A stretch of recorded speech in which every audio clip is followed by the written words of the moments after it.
Hello, my name is Courtney Brewer, and I'm going to talk to you about Pietro Perugino. Pietro Perugino was an Italian Renaissance painter born in 1450 in Città del Pieve, which is now Umbria, Italy. He began studying painting in local workshops and was an apprentice to the workshop of Andrea del Verrocchio. Although Perugino was a very talented painter, it is said he was not very enthusiastic about his work. He worked with frescoes and tempera, but did eventually move on to be one of the earliest Italian painters to use oil-based paints. Here are a few examples of his early works. There's Moses and his journey into Egypt, Christ handing the keys to St. Peter, St. Sebastian between St. Roch and St. Peter, and then the Gallitzin triptych right up here. So we see Sebastian between St. Roch and St. Peter. This is the first depiction of St. Sebastian that Perugino created. It was finished in 1478. It's made of fresco. It's located in the Church of Santa Maria Assunta in Cercato, Italy. It was actually part of a cycle of frescoes that Perugino created in Cercato, but this was the only surviving one. And this is not going to be the only depiction of Saint Sebastian that we see throughout Perugino's work. It was one of his favorite models or subjects. So this is Moses' journey into Egypt. It was finished in 1482. It's another fresco painting. It's actually located in the Sistine Chapel in Rome, or the Vatican in Rome. And it's depicting the voyage of Moses leaving for Egypt after he'd been exiled from Midian. Here's Moses here. You can tell by the yellow and green robes. You can see, and there's his son next to him. This is actually supposed to be a depiction of his son getting circumcised. The description said it was a spiritual circumcision. Something that I've noticed in a lot of the early works of Perugino is that it's a lot of landscaping type works, and you can see the whole journey throughout the landscape. This is Christ handing the keys to St. Peter. It's also located in the Sistine Chapel in Rome. And so this is also painted in fresco, and it was finished in 1482. This is a part of the series known as the Stories of Jesus. It's a reference to Matthew 16 in the Bible, in which Jesus says he will give the keys to the kingdom of heaven to St. Peter. So here we see Jesus handing the key over to St. Peter, and you also see a very detailed background, and again, like landscaping, it tells the whole story, which again was very common in his early works. And then this is the, pardon my pronunciation, Gallitzin triptych. It's an oil on panel painting that was later transferred onto canvas. It was finished in 1485, and it is assumed that this painting was commissioned by the Bishop of Cagli. It is now located in Washington in the National Gallery of Art. The central panel shows the crucifixion of Christ with the Apostle John and the Virgin Mary. So here's John and the Virgin Mary. On one side of the panel shows Jerome with his lion over here, and the other shows Mary Magdalene, and she's in a very similar position to the Apostle John. And again, you can see lots of detailed landscaping around the back. Now we're going to move into more of his mature works. So from 1490 to 1500, Pietro Perugino was at his most productive. This is when he made the most paintings of his entire career. A few examples is the Virgin appearing to St. Bernard, the Madonna and Child enthroned with St. John the Baptist and St. Sebastian. Pieta, I believe that's how it's pronounced, right here. And then the Crucifixion with Mary Magdalene. This is the Virgin appearing to St. Bernard. It was created or finished somewhere between 1490 and 1494. This painting was actually commissioned to be an altarpiece for the Church of Santa Maria Maddalena de Pazzi in Florence, Italy. It's made of oil-based paint, and it was produced on wood. It's actually now located in a museum in Munich. What you'll notice in his more mature works is the addition of the architecture in the background. So this is going to be a lot like linear perspective. He used a lot of linear perspective with the architecture, but he still has his landscaping in the background, and you see the Virgin Mary appearing to St. Bernard, and you can tell these are holy figures from the slight halos around their heads. This is the Madonna and Child enthroned with St. John the Baptist and St. Sebastian. I told you this was going to be, we were going to be seeing St. Sebastian several times. So here we see the Madonna, or the Virgin Mary, and this, of course, is the Christ child looking up at John the Baptist. And then there's the martyr, St. Sebastian.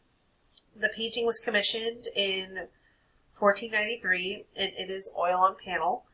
The Madonna in this portrait is actually modeled after Perugino's wife that he married that same year, and this is now located in the Uffizi Gallery in Florence. Again, you can see, similar to the painting I just showed, you can see the architecture is something big in his more mature works. There's a lot of architecture versus only landscaping in his earlier works. This is the Pieta. It's argued that the age of this work is not entirely clear. It's argued that it was created in 1483, but a lot of people have said it represents Perugino's more mature style in the 1490s. And it was created using oil on panel. It is depicting the Virgin Mary holding her son Jesus after his crucifixion. And I believe this was St. John, and I do know this is Mary Magdalene. And you can see, again, the architecture and the slight halo around the figures who are depicted as holy figures. Another thing that you can see is that Jesus is a different skin tone than the rest to represent like he has died. And he looks to be almost at peace, whereas Mary's looking down on her son, upset. And this is the Crucifixion with Mary Magdalene. This painting is actually also sometimes called the Pazzi Crucifixion. It is a fresco painting of the Crucifixion of Christ.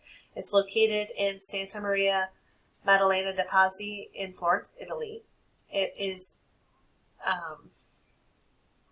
this goes back to a little bit of an older version of his works where it is fresco.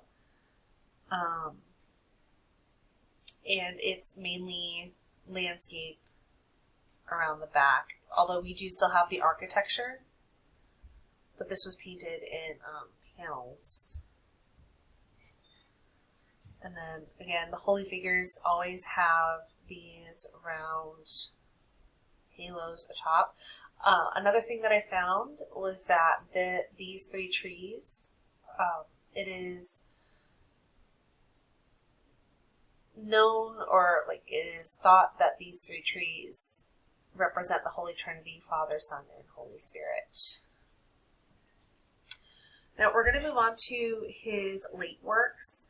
So after 1500, Pietro Perugino's works started to decline, and he frequently repeated his early compositions instead of creating new original works.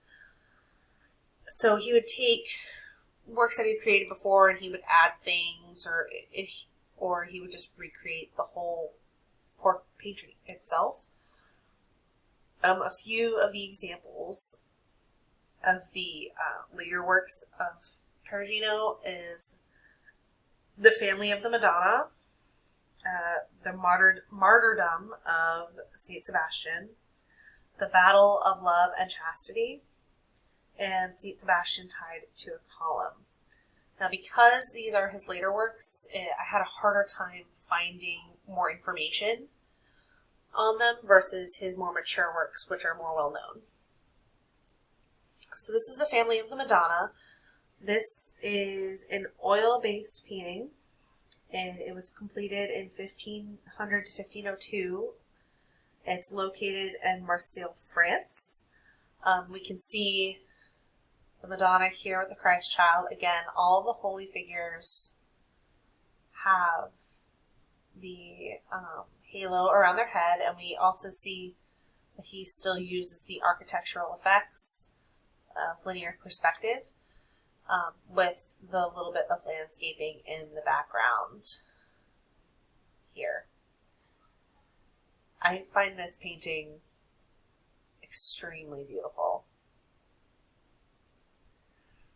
This is the Martyrdom of Saint Sebastian. It was completed in 1505. This is actually a fresco that he created later on in his life. It's located in the Church of San Sebastiano in Panicale, which is in Italy.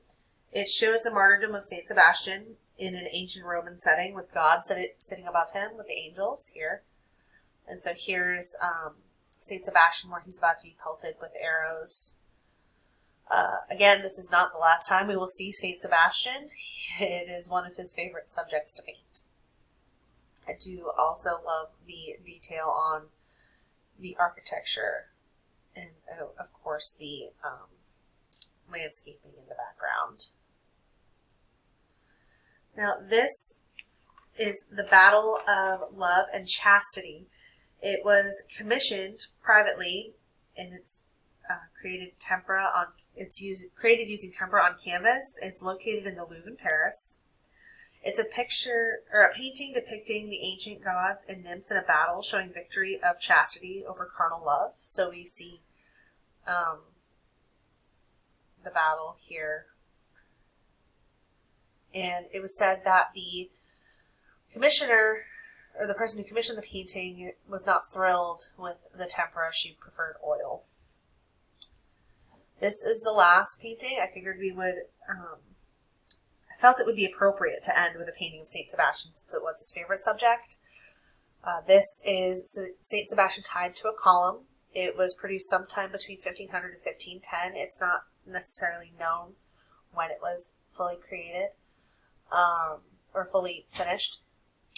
You can see, again, the architecture and the slight landscaping in the background, but here we see a little more detail in the architecture as well. Again, the holy figures have the halo around, and this is one of the paintings I couldn't find a whole lot of information on, but as you can see, it's part of his favorite subject to paint is Saint Sebastian. So I figured ending with this would be perfect. Here are my citations, and I hope you enjoyed. Thank you.